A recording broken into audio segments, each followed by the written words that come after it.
The Spectre was the universe's only hope of stopping zombie Mxyzptlk. But before going any further with their battle, the story circled over to Lobo. These aliens were asking him to save the universe, so he asked what they were willing to pay him if he agreed to do so.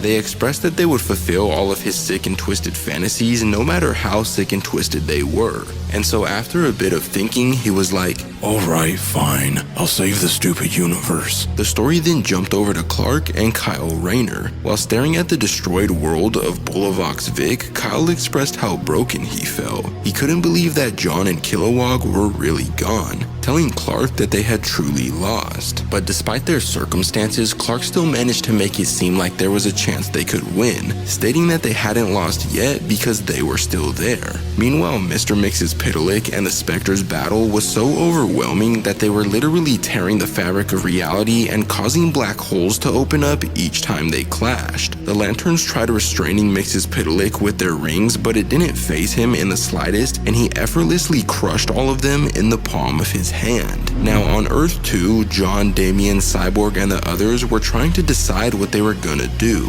John suggested they go back to their original Earth to figure out how to produce the cure on a universal scale. Barda expressed that she could help them get there with her and Scott's mother box, but after doing so, her and Scott would have to depart from them to find their son, Jacob. Little did she know that none of them would be using their mother box, because it was linked to all of the infected mother boxes. And after gaining access to it, the undead gods created a doom tube leading to their exact location. Yet another massive battle broke out. The Justice League versus the undead once again, but nobody could have guessed what happened next, because somewhere down the line, Adam Strange infected Leslie Tompkins, Alfred's girlfriend, by slashing her across the face, and Alfred had already lost so much at that point. But the fact that he lost Leslie wasn't what was crazy. The crazy part was when Superman arrived to the Spectre's battle with Mr. Mxyzptlk, because upon doing so, he clobbered Mxyzptlk in the face, giving the Spectre an opportunity to stab him directly in the stomach with his sword. And at that point, the Spectre kind of assumed that it was over, that he had won the battle. But then Mxyzptlk hit him with a curveball by literally ripping his heart out. And his heart was where his host, Jim Corrigan, resided, and so because the Spectre no longer had a host, it began searching for a new one. And so back on Earth 2, Zombie Highfather was in the process of slaughtering a bunch of citizens, so Damien tried holding him off, but at the end of the day, he was only a human and Highfather was a god. So Highfather clobbered him across the face, and it seemed like yet again they were about to lose another hero. But then in a massively shocking twist, Alfred let out a scream